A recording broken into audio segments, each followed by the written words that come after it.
All moments are fleeting. A minute, a day, an hour, a year, a lifetime. And they all happen faster than we can ever imagine. They're here and then they're gone.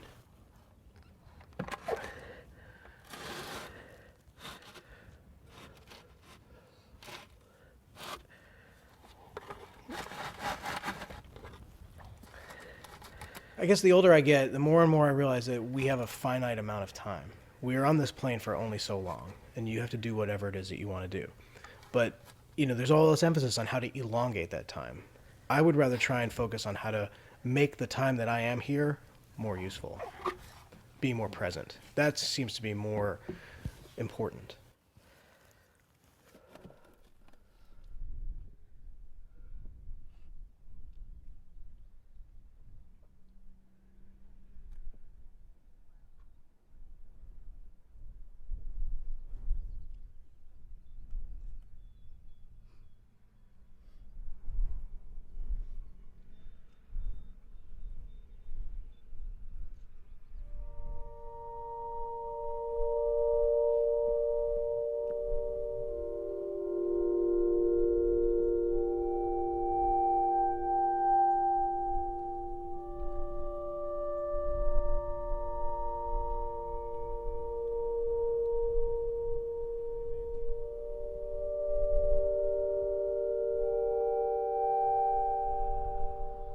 You have this ideal when you're 15, what your life will be like when you're 20. And then when you're 20, it's a little bit different because you've gone through those 5 years and you have this I don't know if I really want to do that anymore. Who wants to attain the ideal life over a span of 70 years that they designed when they were 20? I'd rather look at my life like a flowchart than look at it as like this rigid path.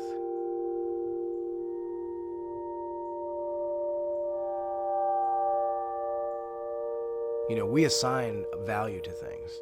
Believe me, I want to succeed. I want to do things with my life. I want to accomplish goals. But I guess I'm looking at it from the big picture. I'm looking at my life as a body of work. And the ultimate thing is, will I reach my goal? And I don't know what that goal is.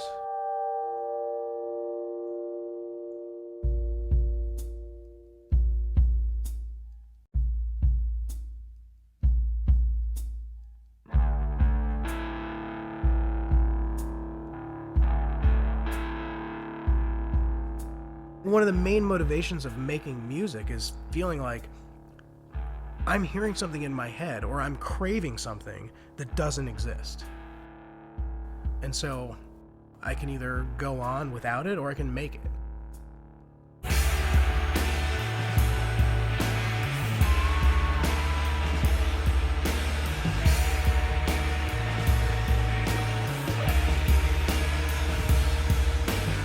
The idea of being a punk rocker allowed me to see the possibilities in the world. And then at some point, that label became more limiting than expanding. I felt like I wanted to just do more things. So the easiest thing to do is ditch the label. I'm not interested in being a 40-year-old punk rocker.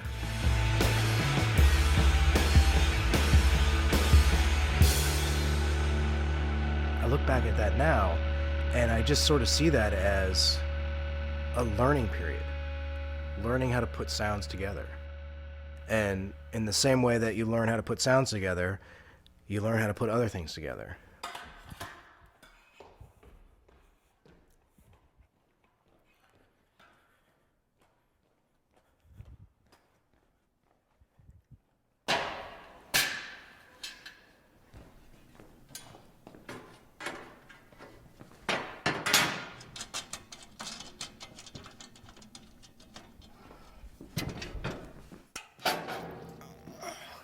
One of the things I did not like about being in a band was the physicality of the band being up on stage and all the people standing there before the band and watching them. I did not like that barrier between performer and audience.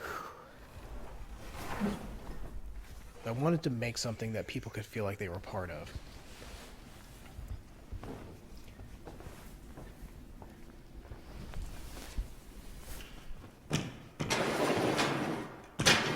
So I was already thinking about presenting music outside of the band, the stage, the audience atmosphere.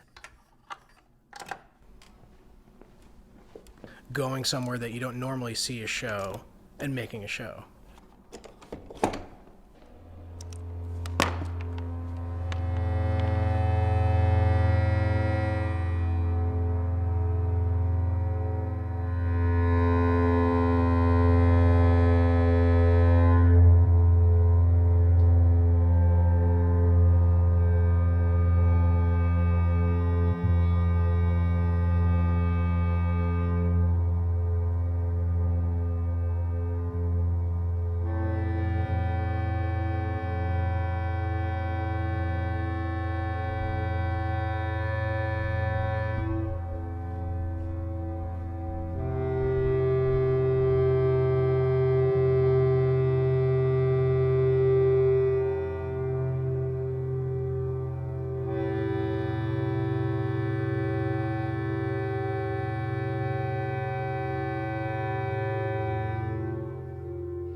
MB89 is definitely the pivot.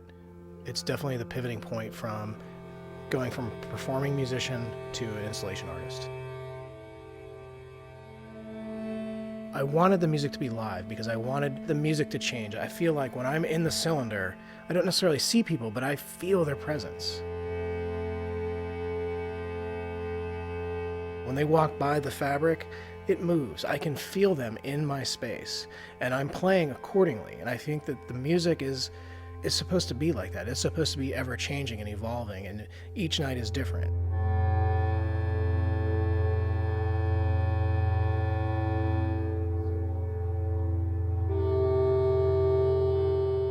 I wanted to make something that I would spend the rest of my life pursuing.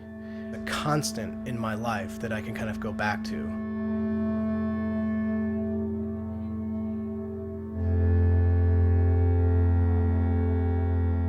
MB89, there's no start, there's no beginning, it's happening. It's actually happening right now, it's just that it's in a rest period. And I like that idea because I feel like I'm always changing, and so it gives me a chance to take a stab at eternal music. Bring to the piece what I've experienced since the last time I was there.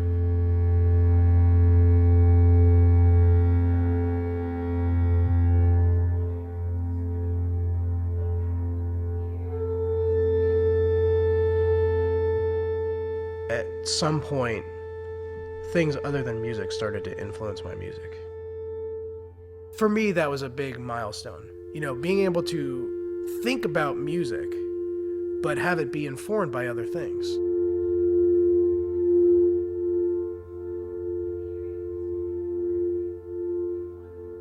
There's just been moments in my life where I've just seen something or done something or experienced something where I just felt like everything just makes perfect sense. And it's just a moment in time. And I think all of that stuff leads somewhere. I don't know if they work together or if they work independently. But there's just been many times in my life where I've just remembered these things. And then you try and incorporate them later. For instance, I love Flash Gordon, the movie. with Queen doing the soundtrack. And so, you know, when they get in the ship and they're going up into the space, there's that one.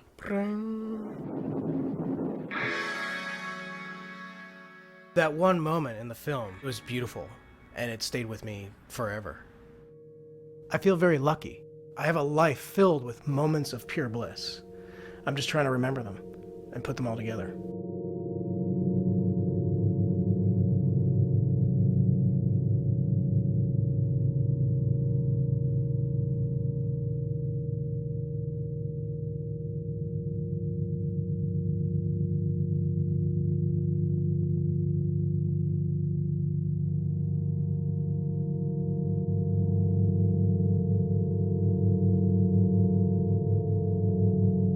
I remember when I was a kid, I found this like rusty metal cage, and it had like probably 2-inch by 2-inch squares, you know, like a grid. And I remember thinking, if I had like 1,000 bees, I could stuff them in here, and they'd be so squished they wouldn't be able to get out. And then I started to think about, what would that sound like? 1,000 bees right here in this little thing buzzing.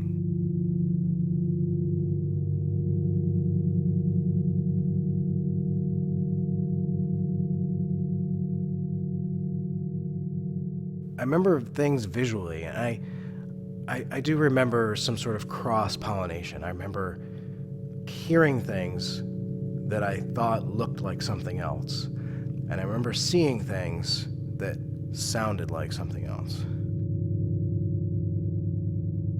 Cue music, I saw the metal, and I could hear it.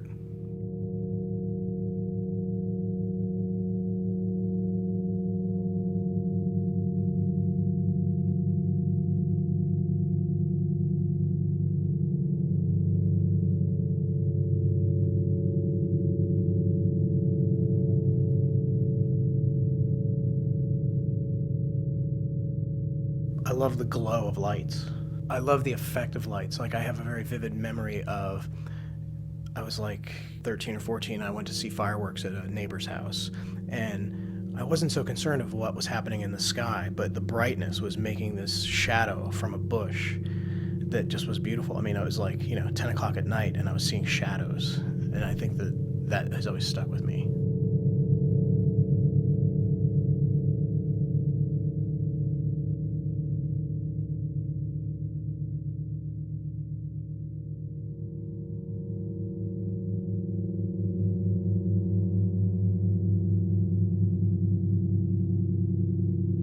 If you were to play the audio of cue music from start to finish, it would take 28 days to complete its cycle.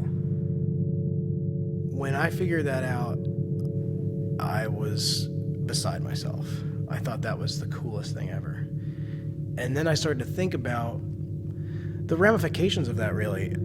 I've always thought that artists should want to make something larger than themselves. And I feel like with cue music, that was the first time I really did do that. I made something that lasted 28 days. That seemed phenomenal. That seemed bigger than life.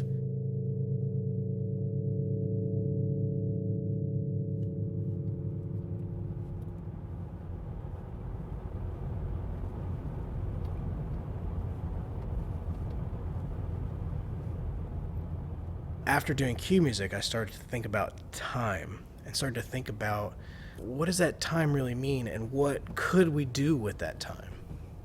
And I think that led to all the other pieces, because all the other pieces have a pretty significant time reference to them. It's hard because I've tried to create a life where I'm present as much as I can be, but yet I'm always thinking about the future, thinking about chunks of time. And it's hard to kind of juggle those two things, because you can't really do both of them simultaneously.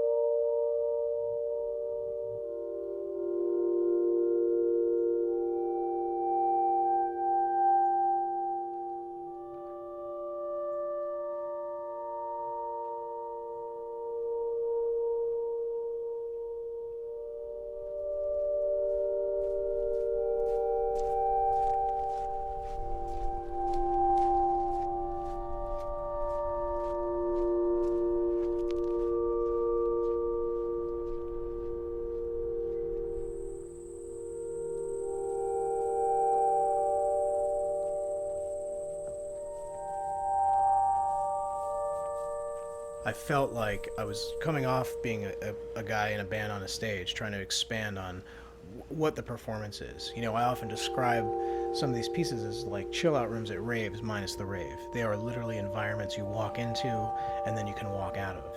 And so I think in the same sense that, you know, Q Music and MB89 started to kind of flirt with the possibilities of where the sound is or where the sound could be, I think Sunbox is just the next progression after that. I mean, essentially I'm just in the biggest room possible.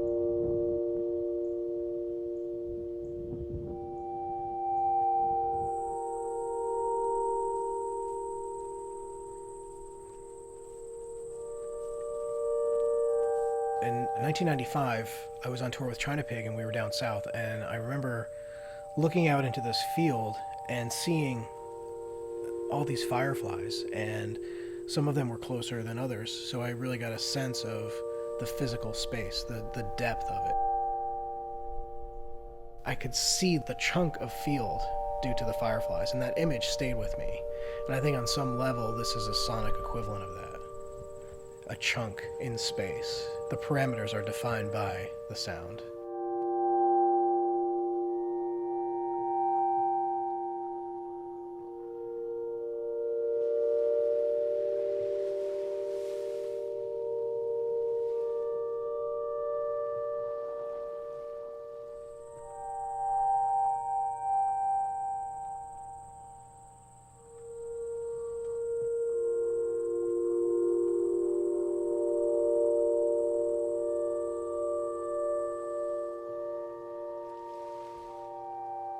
Sunboxes is 20 speakers powered by the sun that have a B flat 6 chord playing. Big deal. But what it really is it's an actual manifestation of a thought process that I've come up with that has to do with how I see the world, how the world could be. And I think that's so much more important.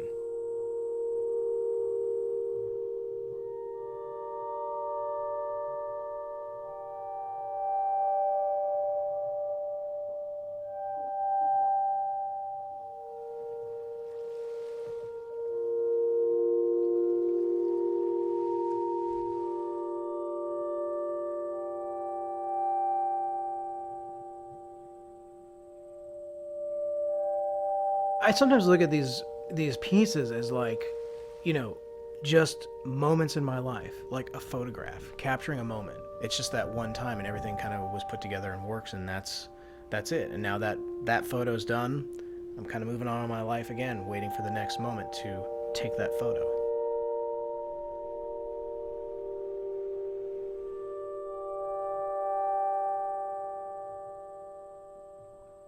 I do wish I was more prolific, but so how do you address that? Do I sit at a desk and sketch ideas out for 10 hours a day and see what happens? I don't think that's the efficient way to go. I think the efficient way to go is move through life and be open. Because if I was at a desk sketching, I might have missed that sunset. That sunset seems important to me.